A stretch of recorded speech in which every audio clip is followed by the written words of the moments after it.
So Monday से Indian stock market के timings change होने वाले हैं। तो क्या है ये 3:40 की क्लोजिंग का कॉन्सेप्ट, मैं आपको समझा दूंगा।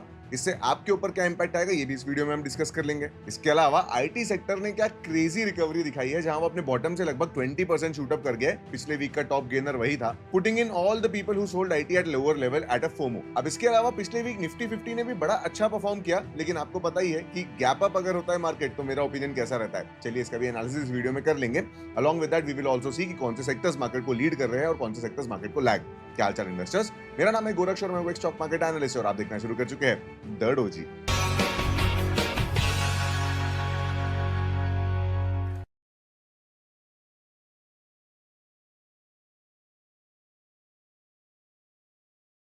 सो 3 अगस्त से इंडियन स्टॉक मार्केट की टाइमिंग्स में थोड़े से चेंजेस आए हैं, ताकि स्टॉक मैनिपुलेशन जो है क्लोजिंग के टाइम समय पे ये एकदम कम से कम हो जाए। यूजुअली पहले क्या होता था, जो बड़े प्लेयर्स हैं जिनके पास बहुत पैसा होता है, वो मार्केट क्लोजिंग से जस्ट पहले अपने स्टॉक्स को डंप कर देते थे या फिर पंप कर देते थे, क्योंकि उस समय लिक्विडिटी बड़ी कम होती है, तो उनके ऑर्डर मैच नहीं होते, जिसकी वजह से एक सडन स्पाइक आता था प्राइसेस में। तो इसी चीज को सेटल करने के लिए भी एक्सचेंजेस के टाइम में थोड़े से मॉडिफिकेशंस किए हैं, मैं आपको समझा देता हूं। जो आपके रेगुलर स्टॉक्स है जिसपे एफएनओ ट्रेडिंग नहीं होती है, उनमें लिटरली कोई चेंज नहीं है। जैसे आप उन्हें पहले ट्रेड करते थे आप वैसे ही कर पाएंगे। 3:30 बजे इनकी ट्रेडिंग बंद हो जाएगी एंड दैट इज इट। अब जो एफएनओ के स्टॉक्स है जिसमें आपके लार्ज कैप कंपनीज वगैरह आते हैं, रिलायंस, बजाज फाइनेंस एक्सेट्रा, सी ढेर सारी कंपनीज है, इनमें क्या चेंज आया है कि 3:15 पे इनकी रेगुलर ट्रेडिंग क्लोज हो जाएगी एंड देन 3:15 बजे से फिर क्लोजिंग ऑक्शन शुरू होगा, और फिर इस स्पेसिफिक ट्रेडिंग की वजह से फाइनल एक सेटलमेंट प्राइस डिस्कस किया जाएगा। बेसिकली फाइनल प्राइस पे नैरो डाउन किया जाएगा कि भाई मार्केट रिलायंस के लिए XYZ प्राइस पे क्लोज हुआ है, ना कि just on the basis of last traded price. So पहले क्या होता था कि अगर लास्ट 5 सेकंड में मान लीजिए कोई बायर सेलर नहीं है, तो जो भी लास्ट बाइंग सेलिंग में एकदम बड़ी गैप थी और किसी ने मार्केट ऑर्डर डाल दिया,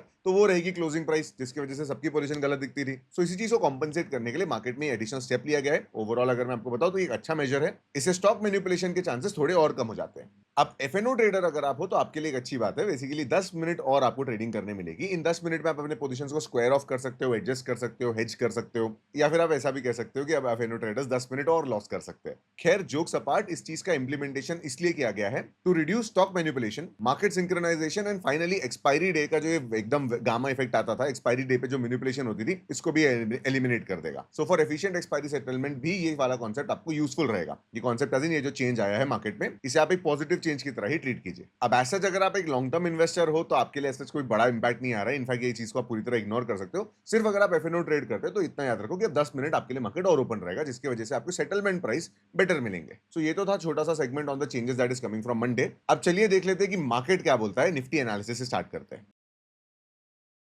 स्क्रीन पे जो आप चार्ट देख रहे हैं ये निफ्टी 50 का वीकली टाइम फ्रेम चार्ट है। जैसा कि आप जानते हैं कि मैं इस चार्ट को काफी समय से फॉलो करता आ रहा हूँ। ये सेम चार्ट पे मेरे लेवल्स पहले से प्लॉटेड है, बिल्कुल भी चेंजेस नहीं करता हूं मैं इसमें। सो अब अगर आप देखेंगे तो पिछले 5-6 वीक से मार्केट एक रेंज में था, फिर पिछले वीक में उस रेंज को ब्रेक किया, गैप फिल किया, ऊपर आया। इस वीक मार्केट ने प्रीवियस वीक के ऊपर में क्लोजिंग दी है, तो ये काफी बुलिश सिनेरियो दिखता है, पर ये है नहीं। अब देखेंगे, अगर आप ध्यान से देखोगे तो पिछले 1-1.5 महीने से मार्केट के प्राइस में कोई चेंजेस नहीं आया है। 24,000 के लेवल पे ही है मार्केट अभी भी। अब अगर हम इसे 30 मिनट टाइम फ्रेम पे चेंज करें, मैं कोई लेवल्स आपको शो करने से पहले सिर्फ चार्ट दिखाता हूं। तो देखो, इससे पहले मैंने कहा था कि भाई देखो, इतनी बड़ी गैप आई है तो मार्केट ऊपर जाएगा तो गैप फिल हो जाएगी, मतलब अल्टीमेटली नीचे आ जाएगा। तो मार्केट ने वो जो किया ना, बहुत अच्छा प्राइस एक्शन था। बट मार्केट ने गैप फिल करने के बाद में फिर एक गैप बना दी, फिर एक गैप बना दी। बेसिकली गैप डाउन था, सॉरी गैप अप था, उसे फिल कर दिया और फिर से दो नई गैप बना दी। So this is not a sustainable way to trade. Basically आप जानते ही होंगे, अगर आप इस सीरीज को बहुत पहले से फॉलो कर रहे हो, तो अगर गैप आती है मार्केट में ना, तो मेरा बुलिश सेंटीमेंट थोड़ा वीक ही रहता है।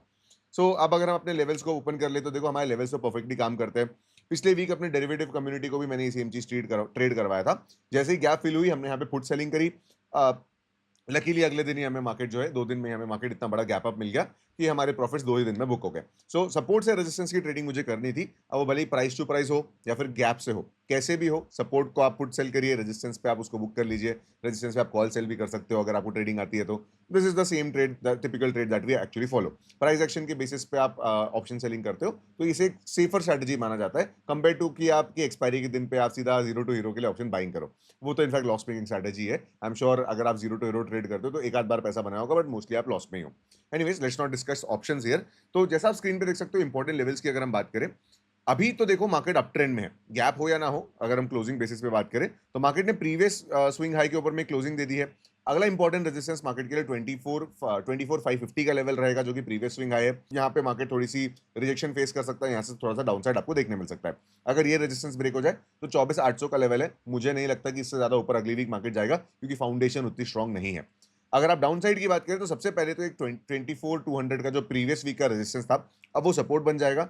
मार्केट अगर इसे ब्रेक कर देता है तो बड़े इजीली 24,000 की गैप तो फिल हो सकती है। अगर 23,800 की गैप भी फिल हो जाए तो इससे बेहतरीन और कुछ नहीं रहेगा, सस्टेनेबल ब्रेकआउट चाहिए। मैं आपको निफ्टी के बारे में एक अच्छी चीज बताता हूँ, अर्निंग सीजन एक्सीलेंट रहा है। मैं हर हर रोज अपने टेलीग्राम पे और अपनी इंस्टाग्राम स्टोरी पे अर्निंग्स का एनालिसिस डालता हूँ, आप देखिएगा उसे।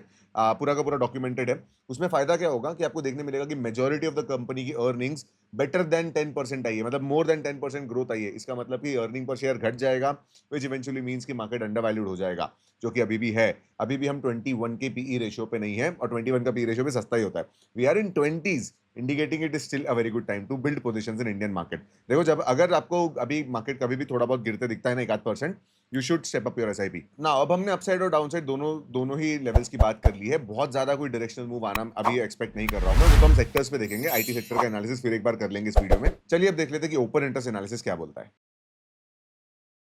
अगर अगले वीक के ओआई की बात करें तो आपको पुट ओआई ज्यादा दिखेगा। मार्केट में अभी हायर हाई फॉर्मेशन बन रहे हैं, तो बुल्स की स्ट्रेंथ ज्यादा है। सो हेंस पुट साइड पे आपको ओपन इंटरेस्ट ज्यादा देखने मिल रहा है। ये एक अच्छी बात है। इसको थोड़ा सा और आगे हम एफआईआई का कैश बाइंग डेटा और फ्यूचर इंडेक्स से भी वैलिडेट करेंगे। मैं कर चुका हूं इनफैक्ट, तो उसमें कुछ इंटरेस्टिंग न्यूज है आपके लिए। अभी के लिए आप देखोगे तो 24,000 का पुट सबसे ज्यादा बिका हुआ है, मतलब बुलिश लोग कह रहे हैं कि 24,000 का सपोर्ट हम अच्छे से होल्ड कर पाएंगे। फिर 24,200 पे भी बहुत अच्छा पुट हुआ है, इंडिकेटिंग कि this will also be a very strong support. आपने प्राइस एक्शन में देखा था कैसे वो रेजिस्टेंस बिकम सपोर्ट है। अभी मार्केट इसके ऊपर है, तो जब यहाँ पे मार्केट रेस्ट करेगा तब यहाँ पे आपको बाइंग एक्सपीरियंस करने मिल सकती है। ऑन द अदर हैंड अगर आप रेजिस्टेंस की बात करो तो 24,600 पे एक बहुत बड़ा रेजिस्टेंस है, इमीडिएटली सबसे बड़ा रेजिस्टेंस तो वही है, फॉलोड बाय 25,000 का लेवल। सो यहाँ पे कॉल का ओआई जो है वो कम है। ओपन इंटरेस्ट क्या होता है? ऑप्शन सेलर की ओपन पोजीशन, ये वो ऑर्डर है जो उसने कॉल सेल किया और क्लोज नहीं किया, अभी भी ये ओपन है, ये उनका रियल पैसा दिखा रहा है। आप अभी देख सकते हो 1,80,000 ऑर्डर्स, 1,80,000 से ज्यादा ऑर्डर्स अभी ओपन है कॉल सेलिंग के। इन लोगों ने अपनी पोजीशन डाल के रखी है, मतलब ये बेयर्स है। तो काफी सारे बेयर्स है, लेकिन ओवरऑल इनका जो स्ट्रेंथ है वो कम है compare to the put sellers, indicating कि इन लोग का कि the market is giving some bullish indication as per OI. चलिए अब देख लेते हैं कि फ्यूचर इंडेक्स पे मार्केट क्या कहता है। तो फ्यूचर ओआई पे भी है एक छोटी सी पॉजिटिव डेवलपमेंट, छोटी सी पॉजिटिव, तो छोटी सी का बहुत एम्फेसिस है यहाँ पे। पिछले कुछ वीक से अगर आप देख रहे होंगे तो ये डेटा जो है 11% के आसपास ही रहता है। तो अभी फिर से मार्केट जो है, मतलब बेसिकली एफआईएस की जो लॉन्ग पोजीशन है वो 11% पे आ गई है। क्या ये बुलिश है? बिल्कुल भी नहीं। क्या ये बुलिश रिवर्सल बताती है? बिल्कुल भी नहीं। सो 88% अगर इंडेक्स पे वो शॉर्ट है तो अभी भी उनका पोजीशन मार्केट पे बुलिश नहीं है। They are still bearish to sideways, we are still in a bearish to sideways market. FIIs ने अभी भी इंडियन मार्केट्स में क्लियरली बुलिश नेचर अपनाया नहीं है। जब ये नंबर 30 से ऊपर, जब ये 11.2 का नंबर 30 से ऊपर टॉपल हो जाएगा तब हम कहेंगे रिवर्सल आया है। 50 से ऊपर हम बुल मार्केट में रहेंगे। सो इस डेटा को हम वीकली ट्रैक करते हैं, तो उसके लिए सब्सक्राइब कर लेना। अब चलिए देखते हैं कि एफआईआईज ने कैश मार्केट में क्या किया है। सो कैश मार्केट में एक एक्सट्रीमली पॉजिटिव डेवलपमेंट है। लगातार 4 दिन की कुछ वैल्यूएबल बाइंग हमें देखने मिली, जहां पे एक दिन हजार लगभग 700 करोड़, दिस इज नेग्लिजिबल। फिर आपको लगभग 3,000 crore, followed by 3,600 crore, followed by आपका 200 करोड़। सो लगातार 4 दिन, पिछला पूरा वीक उन्होंने नेट बाइंग करी है। This is a sign of relief. अगर ये चलता रहा तो आप कह सकते हैं कि भाई FIIs are back to Indian market, back in Indian market, और फिर हमें कुछ पॉजिटिव डेवलपमेंट देखने मिल सकते हैं। कुछ सेक्टर्स को भी मैं आपको फिर सजेस्ट करूंगा कि भाई इस पे ध्यान दीजिए। जब तक ये नंबर्स क्लियर नहीं हो जाते तब तक कोई सेक्टर सजेस्ट करके मतलब नहीं है। मंथली बेसिस पे देखें तो जुलाई महीना जब खत्म हुआ था तो जुलाई महीने में नेट सेलिंग सिर्फ 5,700 करोड़ की थी, fairly reasonable compared to all these aggressive sellings of 1 lakh crore and all, जहां mega cap company wipe out हो जा रही थी। 5,000 करोड़ की सेलिंग इज नथिंग, एक दिन में भी इसको रिकवर किया जा सकता है। सो एक ट्रेजेक्ट्री हमें दिख रही होगी कि मार्च महीने में जहां सबसे ज्यादा एग्रेसिव सेलिंग देखने मिली थी, अब उतनी एग्रेसिव सेलिंग एफआईएस की नहीं बची है। It would be really great अगर वो नेट बायर्स बन जाता है आने वाले कुछ महीनों में। हो सकता है दिवाली से पहले आपको एक बुल रन देखने मिले, क्योंकि मेरे, अगर आपने इस सीरीज को पहले फॉलो करते हो ना, तो मैंने 2026 का एक प्रोजेक्शन दिया था जहां मैंने बोला था कि पहले छह महीनों में बहुत अच्छी रैली नहीं आ पाएगी, क्योंकि अर्निंग्स उतनी अच्छी नहीं थी। अब अर्निंग्स अच्छी आई है, और वैसे भी एस्टिमेटेड था कि 6 महीने बाद ही अर्निंग्स अच्छी आएगी। जो कि होते हुए दिख रहा है हमें। तो that is when you can say कि the second half of this year would be quite bullish and quite better than the first half of the year. In fact काफी ज्यादा चांसेस है कि हमें एक नया ऑल टाइम हाई भी देखने मिल सकता है। आई नो जब मार्केट ऐसा साइडवेज चल रहा है 24,000 के लेवल पे, तब को ऐसा बोल रहा है तो आपको विश्वास नहीं होगा, but this is how stock market works, right. पहले वो वैल्यू लेवल पे आता है, अंडर वैल्यूड होता है, अंडर वैल्यूड होने के बाद में ही फिर वो आपको ब्रेकआउट दे पाता है। ओवर वैल्यूड मार्केट अगर ब्रेकआउट देते भी है, जैसा कि आपको कुछ महीने पहले देखने मिला था, तो वो फेल हो जाते हैं, फिर मार्केट नीचे आ जाता है। सो अंडर वैल्यूड मार्केट के breakouts are sustainable, overvalued market के ब्रेकआउट्स आर फेक ब्रेकआउट्स। चलिए बाकी सेक्टर्स का एनालिसिस कर लेते हैं। सेक्टर्स के बेसिस पे देखा जाए तो पिछले वीक के टॉप परफॉर्मर थे निफ्टी आईटी, जो कि वो one of the top picks था। मैंने पिछले 4-5 वीक से इसको कवर कर रहा हूं, मैं इस वीक भी फिर से इसका चार्ट दिखाऊंगा आपको, क्योंकि देखो जब कोई चीज गिर जाती है ना, तब लोग उसमें सेंटिमेंट खो, अपना फेथ खो देते हैं, तब उसके बारे में कोई बात नहीं करता है। जब वो चीज एक्चुअली रिकवर करने लग जाती है, तब आपको लाइक फोमो हो जाएगा आपको, राइट। सो आई नो वो उन वीडियोस को रीच नहीं आती है, बट मेरा काम है एज एन एनालिस्ट कि भाई जो चीज सस्ती है आपको बता तो दो, फिर आप डिसीजन ले पाओगे। ऑटो सेक्टर में भी एक अच्छी रिकवरी देखने मिली, pharma sector, health care sector फिर से बूम पे आए हैं। आप मैंने फार्मा सेक्टर के ऊपर में जब आपने वो न्यूज देखी थी कि भाई कुछ तो टैरिफ आने वाले, बिल्कुल भी रिएक्ट नहीं किया था, because we don't trade the news, we actually need to trade the chart. Chart के बेसिस पे फार्मा सेक्टर की दौड़ और बची थी, अभी भी वो चल रही है।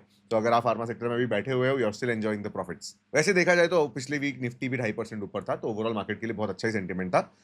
डाउन साइड की बात करोगे तो गोल्ड में नेग्लिजिबल करेक्शन आपको देखने मिला, बाकी कोई भी सेक्टर की एज सच एग्रेसिव पिटाई नहीं हुई। एफएमसीजी में थोड़ी पिटाई हुई, एचयूएल गिर गया था एक ही दिन में, फिर अगले दिन में थोड़ा बहुत रिकवर भी किया, बट फिलहाल उसका ट्रेंड खराब हो गया। सो ओवरऑल अगर सेक्टर्स की बात करी जाए तो अभी आईटी सेक्टर में रिवर्सल आपको देखने मिल रहा है। चलिए उसका चार्ट देख लेते हैं। इनफैक्ट मैं आईटी और ऑटो सेक्टर दोनों आपको दिखा देता हूं आज के वीडियो में। सो ये रहा आईटी सेक्टर का चार्ट। अब पहली बात तो आप मुझे अभी के अभी कमेंट करेंगे, अगर आपने ये वीडियो देखा था जब मैंने आप लोग को बताया था कि भाई मार्केट यहां से रिवर्सल ले सकता है, आईटी सेक्टर में यहां पे एक अच्छी अपॉर्चुनिटी आ सकती है, तो आपने अगर ये सीरीज का वीडियो देखा था तो प्लीज कमेंट में बताओ, क्योंकि आपको इससे फायदा जरूर हुआ होगा।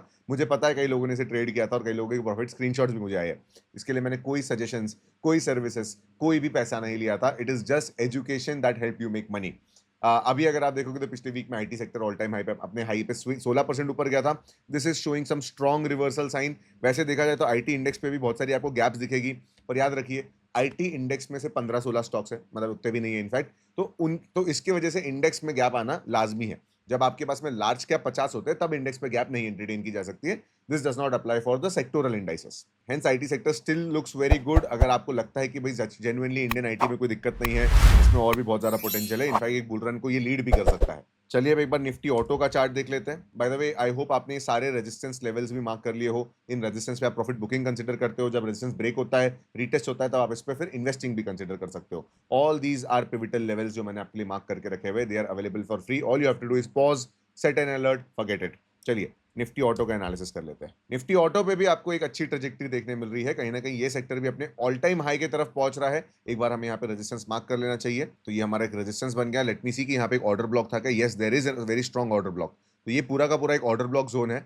बेसिकली निफ्टी ऑटो अगर इस लेवल पे आता है तो थोड़ा रिजेक्शन फेस कर सकता है, और अगर निफ्टी ऑटो 29,200 के लेवल को ब्रेक करता है, तो ऑटो सेक्टर में फिर से एक आपको रैली देखने मिलेगी। अब ऑटो सेक्टर के कौन से स्टॉक्स रैली कर रहे हैं, अगर आप इस पर डिटेल वीडियो चाहते हो तो मुझे कमेंट में बताना। अगर इसका ब्रेकआउट सस्टेनेबल होता है, दिखता है, तो I will make a video on it. अगर फेक ब्रेकआउट रहेगा तो I will not make a video. तो याद रखिए कि सिर्फ कमेंट के बेसिस पे वीडियो नहीं बना सकता, कंफर्मेशन अभी आने का है। बाय द वे कमेंट के बेसिस पे मैंने पिछले वीक वैल्यू इन्वेस्टिंग का एक वीडियो शेयर किया था, पूरी स्ट्रैटेजी है उसमें, बहुत अच्छा फीडबैक आ रहा है, उसे जरूर चेकआउट करना। सो ऑटो सेक्टर की भी अगर बात करी जाए तो इट इज लुकिंग स्ट्रॉन्ग। अभी तक तो इसमें कोई ट्रेंड खराबी दिख नहीं रही है, वैसे भी लॉन्ग टर्म के लिए बहुत अच्छा सेक्टर है। इसमें एक बहुत अच्छा कंसोलिडेशन 2024 में देखने मिला था। अब उसका अगर ब्रेकआउट होता है तो टारगेट डेप्थ ऑफ कंसोलिडेशन से कैलकुलेट करके रख लेते हैं। अब मैं इन्वेस्टर्स का टारगेट कैलकुलेट कर रहा हूं, ना कि ट्रेडर्स के लिए, शॉर्ट टर्म ट्रेडर्स के लिए नहीं कर रहा हूं। तो अभी ये सेक्टर में 30% का पोटेंशियल था, जिसमें से 65% हो चुका है। 25% का स्टिल पोटेंशियल बचता है, which is quite nice. Sectoral basis पे 25% के अगर गेन्स है, तो कोई स्टॉक में डेफिनेटली 40 से 50% के गेन्स की पोटेंशियल होगी। ऐसे स्टॉक्स का एनालिसिस आपको खुद से करना भी आना चाहिए। चलिए to summarise this video, Nifty अभी भी 24,000 के लेवल पे ही है। मार्केट ने कोई क्लियर डायरेक्शन नहीं ली है। एफआईआईज ने लगातार 4 दिन बाइंग करी, which is the highlight of the last week. अब अगले वीक में मार्केट में कुछ इवेंट्स आने वाले हैं, उसके बेसिस पे how does the market react, उसके लेवल्स आपने देख के रखे। याद रखो, गैप अप हो गैप डाउन हो, प्राइस एक्शन कभी फेल नहीं होता है। रेजिस्टेंस पे जाके गैप अप होगा, फिर वहां से गिर जाएगा, या सपोर्ट पे जाके गैप डाउन होगा, फिर वहां से उठ जाएगा। सपोर्ट और रेजिस्टेंस का कॉन्सेप्ट हमेशा ये आपको सीख के रखना है। जितनी प्रैक्टिस करोगे उतना अच्छा है। And that's it from this video. अगर ये वीडियो पसंद आए तो लाइक करना, यहां तक देखा है तो सब्सक्राइब करना मत भूलना। And I will see you in the next one.